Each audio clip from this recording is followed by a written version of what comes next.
Hunt 'em Big with Steve Bartilla. Brought to you by Wildlife Research Center, the gold standard.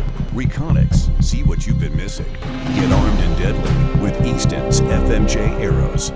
The heater bodysuit, you stay warm or your money back. And Hunter's Safety System, saving lives is what we do.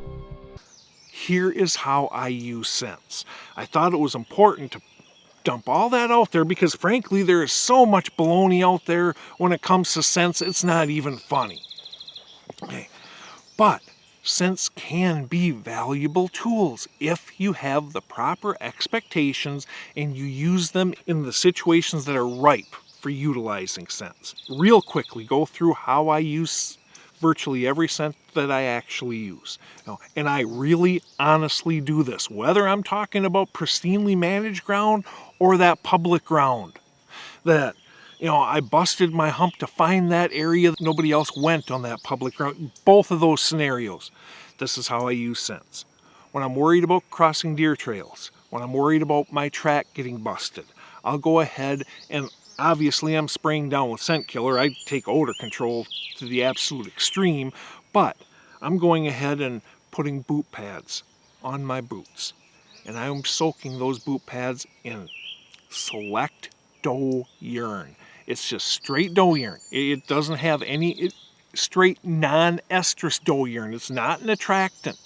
It's just a little bit of a cover scent so that when they smell where I stepped, what they smell is deer urine along with any other odors I may have deposited. For whatever reason, it seems to set them right at ease just like that. Okay. And this is a trick I use oftentimes on public ground. If I have to cross where I think that deer is going to come through and where I want the shot to occur, I'll take a little Trail Ends 307. It's a curiosity scent. I'll just dribble a little bit right there on the ground as I'm stepping over the trail. Why? Because I don't want to be up in that tree and going, bah, trying to stop that deer. Remember, if I am lucky enough to get a 3.5+ year old buck to walk by me during legal shooting hours on normal ground, when I'm talking normal ground, you aren't hunting the edges of fields and seeing 140, 150, 160-inch bucks come out an hour before dark. That's not normal ground. Normal ground is grounds that we pummel the snot out of as hunters. That's normal. Okay, when I'm in those situations, the last thing in the world I want to do is blat or grunt at that deer to try to stop him. He has made it through the wars by avoiding us and not being an idiot. You put a little scent there on the ground, though he stops, he takes a sniff, it gives you all the time in the world to get that shot off. Okay, use them a ton in mock scrapes. Now, I'll be honest with you, I make well over 200 mock scrapes a year. I'll use about 20 Magnum scent drippers, 20 to 25 in that range. I use those in the spots where I'm seriously hunting. A lot of the mock scrapes I make are for scouting, for inventorying bucks, things of that nature, trying to get them to waste more time on this property, trying to create a scraping hub in this one particular area. In those, I rarely use scent. I just put that licking branch right down at nose level. Sometimes I'll paw away at the dirt a little bit. Sometimes I won't. When I paw away at the dirt a little bit, I'll be brutally honest with you. If it's late morning, early afternoon, I'll urinate in it myself. Okay, because I'm thinking that it's going to be a couple hours before a buck comes along. That urine, it breaks down in that couple hour time to start smelling like ammonia, and the deer don't seem to be threatened by it at all, but the ammonia smell draws them over there. Okay, then there's scent drags. Scent drags can be exceptionally effective, and when I'm talking scent drags, I'm talking taking an estrus scent. I personally use Special Golden Estrus for this. Go ahead, spray down a rag or a pro drag, either one. Just make sure that if you're using a rag yourself, that you treat it, that you wash it in a scent-free detergent. Spray down a rag or a drag, attach to the end of a rope. Okay, now walk on the downwind side of your trail. So if the wind's blowing like this, I want to have my scent drag over here.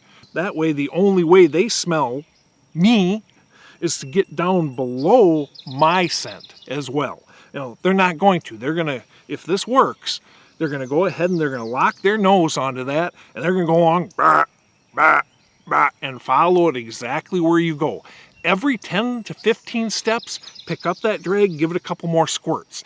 That way the odor continually gets stronger as you're getting to the location that you want the shot to occur. That's frankly how whitetails track. They expect the odors to get stronger and stronger and stronger as they get closer because the odors are fresher. Okay, so as you're approaching the stand, don't walk straight to the stand with this drag. Remember, that buck's going to have his, if it works, that buck's going to have his nose to the ground going bat as he goes along. He's going to follow. If you go straight to the stand with it, what's he going to do? He's going to go straight to the stand where's your shot. Instead, do a little button hook out around the stand, through your shooting lanes, at a comfortable shooting distance. Hang that thing up and go hunt. Okay, you really want that to work now? Do it on the downwind side of a doe bedding area. Do it on the downwind side of a doe bedding area during the tail end of the peak scrape phase or the chase phase or during the rut itself. There, you're going to have pretty darn good success, at least I do, using this. You try that in a situation like this instead, it doesn't work for anywhere near as effectively for me. You know, in order for estrus scents to work well for me, the buck that smells it has to be actively searching for that scent in that spot. What is a buck doing during the peak scrape phase when he goes ahead and cuts that downwind side of that family group bedding area? He's looking for that first early doe. He's looking for the first early doe so he can score a breeding opportunity. Same thing during the chase phase, same thing during the peak rut itself, heck, even during early post rut. When they're cruising those downwind sides, they're looking for estrus does. So now they come across that scent, and you are selling them on the lie that they desperately want to believe. You are always, always more effective when it comes to scents to sell the bucks on lies that they already are desperately searching for answers to. They want to believe that lie.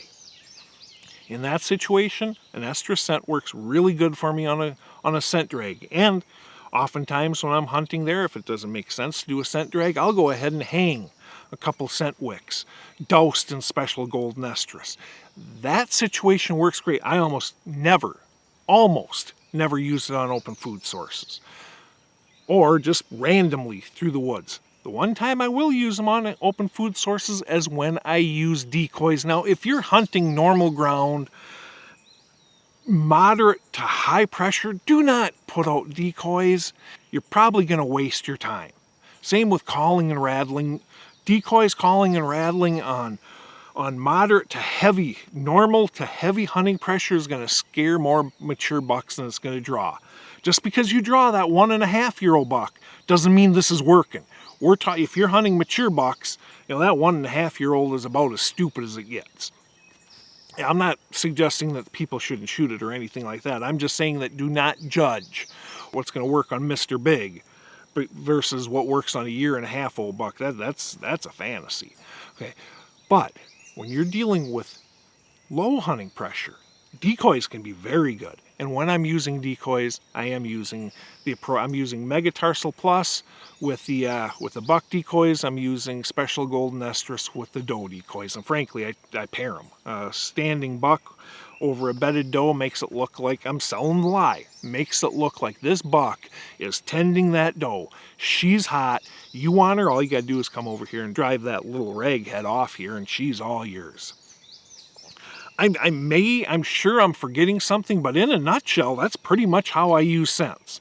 In those situations, scents work very, very, very well for me. That said, if I'm going to go ahead and buy Billy Bob Joe's super secret rut scent, stick it up on a stick out here and expect that buck from 200 yards away that's downwind to catch a whiff and come in and check it out, I'm going to be very, very disappointed. Have realistic expectations. Don't buy into the marketing hype. And you know what? Scents truly can be difference makers in specific situations.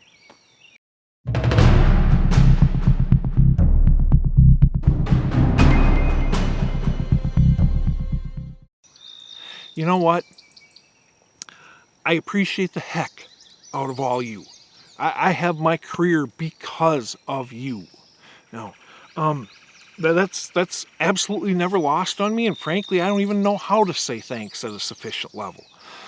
One of the ways that I sure try to, though, is I will never blow sunshine up your hinders. Okay? When it comes to scents, there's been a lot of sunshine blown over the years.